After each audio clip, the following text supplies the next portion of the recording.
உண்மை பார்த்து மகிழ்வோம், கண்ணோடு உண்மை தழுவி மகிழ்வோம். பக்தி மிகுதியால் நாடத்தை சுற்றி பாடங்களை வணங்கி மகிழ்வோமே.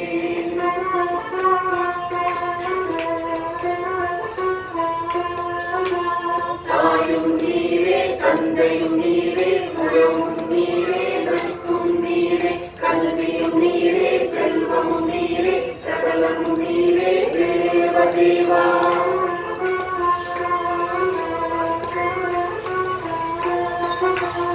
உடல் வாக்கு மனம் புலன்கள் புத்தி ஆத்மா இயற்கை குணம் அனைத்தாயான செயல்கள் யாவையும் நாராயண